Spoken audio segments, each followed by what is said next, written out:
Hello guys, I am Priya ma'am. Welcome back to my channel. In this video, I am going to explain what is meant by chromosomes, what are the structure of chromosomes, what are the types of chromosomes, and main function of DNA and their structure. So जो heredity and variation इस chapter है, इस chapter का basic concept मैंने इस video में clear किया है। और यही नहीं कि इस वीडियो में सभी चीज़ें बहुत अच्छे से एक्सप्लेन किए हैं ताकि आपको ये कॉन्सेप्ट आगे जाके भी काम आए। कोई भी नीट एंट्रेंस एग्ज़ाम हो या कोई भी कॉम्पिटिटिव एग्ज़ाम हो बायोलॉजी से रिलेटेड, उसमें ये कॉन्सेप्ट आपको बहुत काम आने वाला है।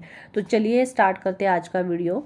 तो सबसे पहले what is mean by cell. Cell is nothing but the structural and functional unit of life, and this cell consists the main master molecule which is known as nucleus. Now this is the structure of nucleus.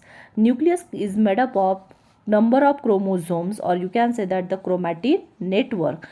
Chromatin network is made up of chromosomes. Chromosomes only visible during the cell division, और specially metaphase में ही chromosomes दिखाई देते हैं cell division के वक्त।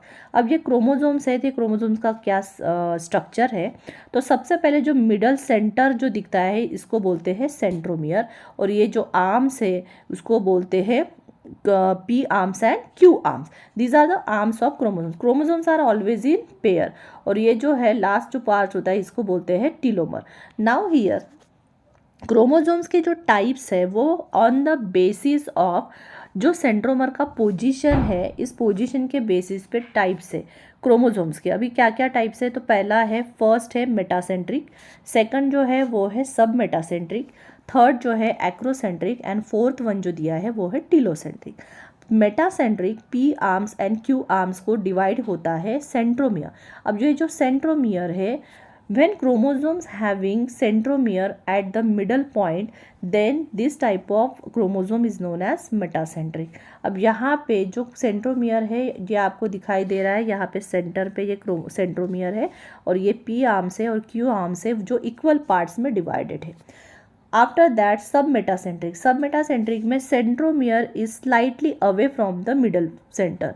ये जो centre point है उसके थोड़ा सा क्या रहेगा, वो थोड़ा सा क्या बोल सकते हैं, it's slightly away from the middle part, then is known as the submetacentric. इसमें जो क्यू आर्म्स है वो थोड़ा सा क्या बोल सकते हैं, लॉन्गर रहेगा as compare to P arms. Now here third one is the acrocentric. Acrocentric में at the end of the chromosomes रहेगा जनरली सेंट्रोमियर, ठीक है। और यहाँ पे जो टीलोसेंटर है, ये तो टीलोमर क्यों बोलते हैं, क्योंकि ये एकदम जिसको हम बोल सकते हैं कि the centromere is right at the one and of the chromosome, it is only one arm is appears. Okay, so it is generally is look like alphabet I alphabet जैसा ये दिखता है। तो टीलोसेंट्रिक में सेंट्रोमियर जो है जो एकदम से टॉप पे रहता है, ठीक है, इसलिए इसको हम बोलते हैं टीलोसेंट्रिक। तो on the basis of position और location of centromere, chromosomes are of four types, that is metacentric, submetacentric, acrocentric and telocentric. Okay, now ये तो हो गया टाइप्स हो गए क्रोमोसोम्स के। Chromosomes are nothing but the, you can say that it is the structure in the nucleus cells that carries the heredity characteristics.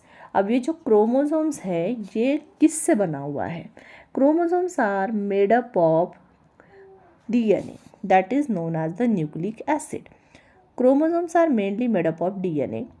Now, this DNA or the smallest segment of DNA that contains all the information for protein synthesis, as well as it carries the genetic information from one generation to another generation. जो smallest segment of DNA है उसको हम gene बोलते हैं। अब ये जो gene या फिर डीएनए एक्चुअली ये किससे बने हुए हैं। So DNA is nothing but called as deoxyribose nucleic acid. DNA is made up of double helical polynucleotide chain. अब ये जो पॉलीन्यूक्लियोटाइड चेन है ये चेन पॉलीन्यूक्लियोटाइड से बना हुआ है, यानी एक सिंगल न्यूक्लियोटाइड का स्ट्रक्चर इस तरह से होता है। इसके अंदर क्या क्या है, सबसे पहला है ये फॉस्फेट ग्रुप, देन ये जो स्ट्रक्चर दिखाई दे रहा है इस is known as pentose sugar, और nitrogen base. Nitrogen bases are of 4 type, that is adenine, guanine, cytosine and thymine. तो इस तरह से हमें जो स्ट्रक्चर दिखाई दे रहा है तो ये इस तरह से रहता है, दैट्स काइंड ऑफ स्ट्रक्चर। ठीक है, adenine, guanine, cytosine and thymine. Adenine and guanine, cytosine and thymine. अब ये जो पेयर होते हैं, जो प्यूरिन्स एंड पिरिमिडिन के बेस पेयर्स हो, और डीएनए जो है हमारा डबल हेलिकल स्ट्रक्चर है। इसका जो केमिकल कंपोजिशन इस तरह से दिखाई देगा। अब adenine is pair with thymine and vice versa, and guanine pairs with cytosine bye hydrogen bonds. Now ये केमिकल कंपोजिशन है और ये इस तरह से दिखाई देता है। नाउ ये जो स्ट्रक्चर है ये डीएनए का स्ट्रक्चर है, यानी DNA is a double helical structure which is made up of polynucleotide chain. Each polynucleotide chain is made up of nitrogen base, that is known as adenine, guanine, cytosine and thymine, pentose sugar and phosphate group. तो ये जो single nucleotide का structure है, ऐसे many nucleotide join together by sugar phosphate backbone, यानी जिसको बोल सकते हैं हम एक पेप्टाइड बॉन्ड से वो लिंक होते हैं, और between them one nucleotide, you can say that adenine is a pair with thymine and vice versa. Guanine is pair with cytosine and vice versa by the hydrogen bond. इस तरह से double helical structure complete होता है, and that is nothing but the structure of DNA. So DNA is made up of nucleotides, okay, and smallest nucleotide sequence, the smallest sequence of nucleotide or smallest segment of DNA is called gene. Now, so gene is present on DNA. DNA present in chromosomes, and chromosomes are present in nucleus. ठीक है, सो इस तरह से हमारा जो concept है cell and chromosome structure ये complete होता है। What is mean by heredity? It's nothing but the transmission of genetic character from one generation to another generation, and you can say that another जो structure है जिसको बोल सकते हैं DNA, deoxyribose nucleic acid, ये genetic material carry तो करता है एक जनरेशन से दूसरे जनरेशन में, साथ ही which is made up of smallest segment of DNA is called gene.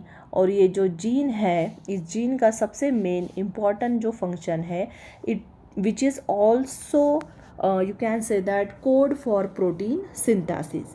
Genes are inherited from both the parents, that is from mothers and father, as well as you can say that segment of DNA which is called as gene which carry the information for protein synthesis.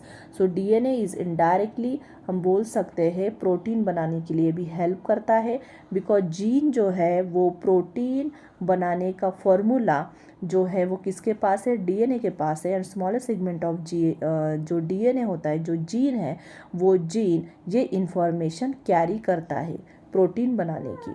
So protein synthesis के लिए भी gene help करता है, और ये carry करता है genetic information from one generation to another generation.